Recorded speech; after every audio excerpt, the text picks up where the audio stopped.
Hey, everybody, welcome back. It's your host, Gentrics, and we're back here on Food for Thought, Thoughts If It Were You, Season 2. It's been a little bit. It is about, I want to say, 5 o'clock in the morning at the time of this recording. So it's a great Wednesday morning, and I'm happy to see everybody is doing well. Continuing in the same format as we were before, we're going to look at something else towards personal development. I guess you could say this is part 3 of what I've been covering. We're going to talk about your personal development top tips, things that you should probably keep in mind so that you can move forward. This will be a short one, so look forward to another episode coming out a little bit later today on a different topic, okay? As we go through what we have to discuss today, it might become clearer what I'm going to cover later. But let's get started with personal development top tips. And, when that topic comes to rise, I want you to understand that, sometimes it can be hard to know where to start when it comes to personal development, as is evident from all the other things that I've covered up to this point. So one of the questions that I've received is, should I try to eliminate my weakness? Should I focus on my strengths and build them up even further? Or should I just do something completely new? Well, you may by now be in a state of, analysis paralysis, if you will. And you may not be sure as to what you want to do. Okay? But I'm here to help you get started and, keep you focused on what really matters in moving forward in your development. Let's get started.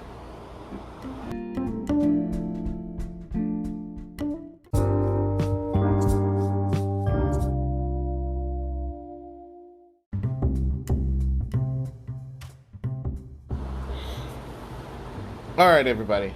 Welcome back. We're going to cover the top tips that we need, that you can use for your personal development. There are 7 in total. I'm not going to go too in-depth into each one, as each one of these topics could be their own individual podcast. But I'm going to cover as much information as I can, as always, in this short amount of time. Moving forward, starting with this first one. Why are you trying to develop? This is a question that everyone has asked, very few people give an answer to. And 2 ways I could think of doing it before I go any further would be to develop your personal vision and then refine and narrow that vision. These 2 things in particular on their own are not something simple that anybody can do, but it is achievable. It just takes a little practice. Something I'll definitely dive more into on a later date. But the answer to all the questions about what and where, what should I do, should I address my weakness or build my strengths, where should I begin, all become clearer once you actually identify the fact as to why you want to change. Learning in that of itself can be interesting, it can be fun, it can be a way to develop and improve specific different purposes in your life, and it's important to be clear about this purpose so you can, assess whether or not your learning and development activities are moving you closer to your goals or further away, or taking you to something that you never would have considered to be a goal in the first place. It's also easier to get motivated when you have a clear picture of where you want to be in the end of the process as you're moving forward, but this depends on the person. The second thing I want you to make note of is the planning of your development. Planning your personal development and documenting your plan will help you make it more, as they say, realistic, or in some people's cases, more materialistic, something that's easy to see. And essentially just make it physical. There is something about writing things down that makes the exaggeration of it look ridiculous, and unrealistic stands out like a sore thumb. Anything unrealistic stands out like a sore thumb at this point once it's been written down, because once you look at it on paper, it doesn't seem nearly as crazy as it does when you just sit there and think about it. Make a plan for your personal development, which includes time limits and stages of development. And this will force you to be as realistic as you can about what you can achieve and by when. Of course, writing it down does not bind you irrevocably to that paper in that list at that time. Everyone's lives changes. Your priorities may as well alter after you've planned your big development cycle. Who knows what's going to happen to you tomorrow? A bus could come out and slam into your job and the whole place gets shut down for 2-3 days while they rebuild. Or a random storm comes through and you're stuck at home because the roads are flooded. You never know. But a written plan, however, gives you something to look back on and a way of keeping tabs on the goals that you're focused on doing, even formally altering them if necessary as you go. Douglas Adams said, "I may not have gone where I intended to go, but I think I have ended up where I needed to be," stating that even though you plan to be at a certain place at a certain time doesn't necessarily mean that you need to be specifically at that point at that time. You just may need to be nearby or heading to that point to get to the destination you need to be, and this also applies to a lot of other things in your life as well.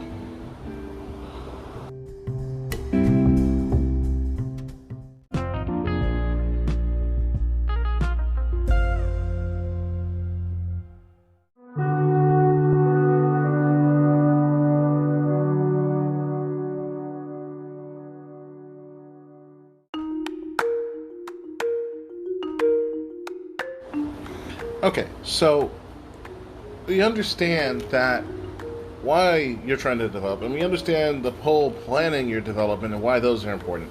But let's look at number 3, shall we? Documenting your plans. This may seem trivial considering what we just talked about 15-20 seconds ago, but I want you to know that writing down your plans and activities enables you to review your progress as you progress moving forward. And, keeping detailed records may sound like something that you would prefer to avoid, especially since a lot of people don't want to put in all that extra effort and don't want to try, so on and so forth. But your personal development activities, if documented carefully, not only enable you to review your progress, but also provide a record of your thinking over time. It's incredibly easy to forget how you felt about things at different stages. This is why keeping a diary of everything that you do is important. Even why you thought a particular goal was important is noteworthy. Okay? Carefully documenting your thoughts will help show you what works best, what doesn't work, what you can do, what you can't do, what you've enjoyed, what you've disliked.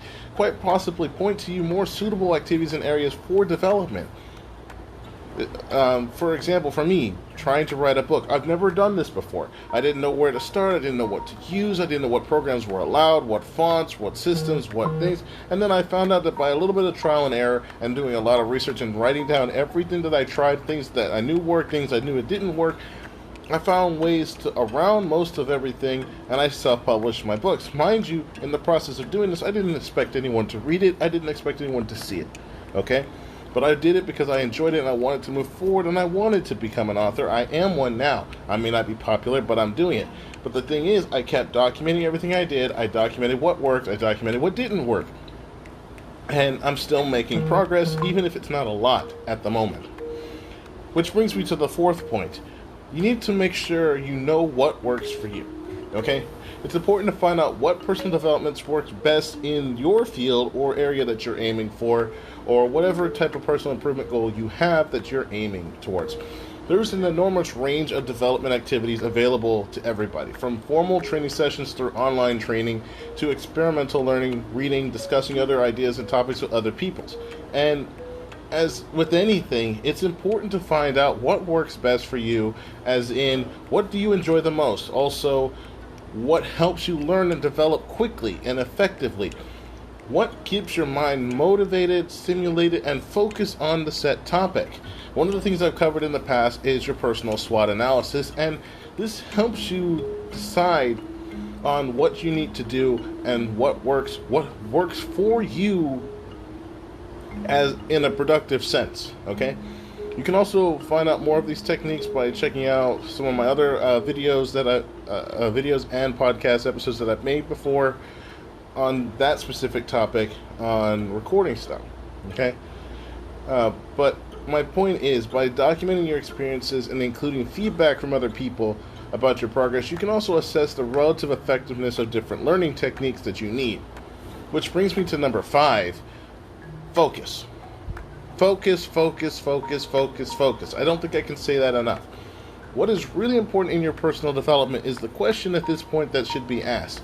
And I want you to understand that personal development is a lifelong process. It's not something that can be done in 3 to 8 weeks. Now, skill learning can be, but personal development is an ongoing thing, which is why it's sometimes described as lifelong learning.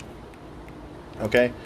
And in practice, although it can be hard to remember this means you do not have to do everything all at once. I don't know why everyone tries, but you can take your time, unless you're in a hurry for specific things, but I digress. Taking your time is the best option that you can do.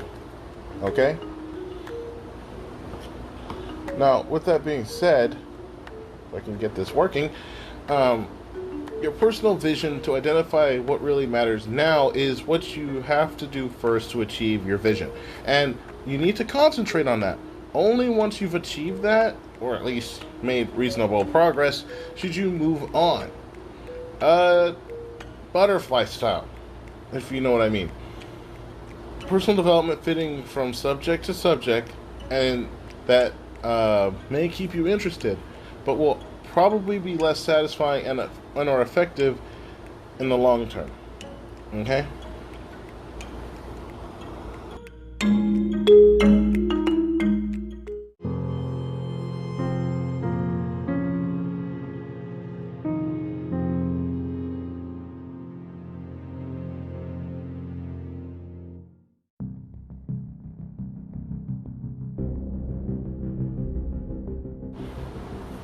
Okay, everybody.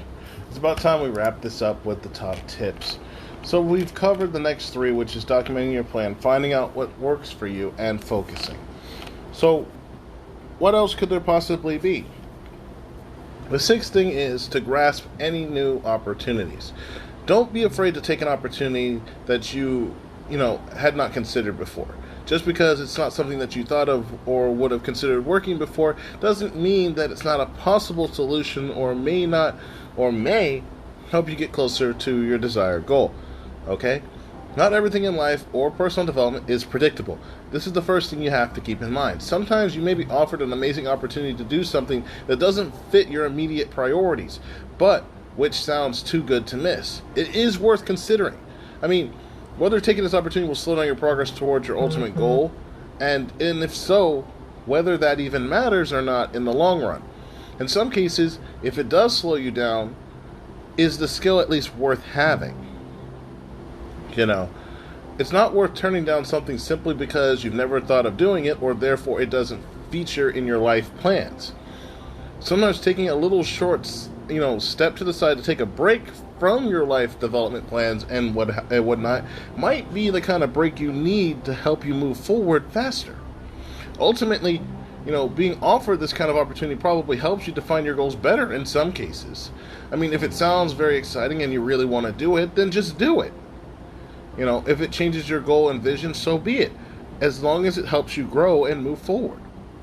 As Chad Michael Murray once said, our biggest regrets are not for the things we have done, but for the things we haven't done. And he's made a good point of this. I mean, there's a lot of times in life where you're offered an opportunity and you're like, well, it's not in my plan, it's not necessary, or I don't need that. We all say that. We all consider it. We all think about it. And at the same time, some people are so happy to jump for these opportunities that they run over the people in front of them, not realizing that the very people they're running over and ignoring are probably the ones they're either going to work with or the ones who are supposed to help them progress forward, thus making the opportunity void despite the fact that they just got it. Last but not least is number 7. Let your personal development evolve. Don't let it stay stagnant. Yes, your priorities will change, and that's okay. Few, if any, of us would ever say that we are exactly the same person at 35 that we were at 15 or even 25. I'm 27, about to go 28, and I decided to start writing a book in 2016. I am not the same person. As a matter of fact, I doubt I could think the same way I did then that I do now. However, as you grow and change, taking on new responsibilities in work or at home, so your priorities and goals will change, is normal.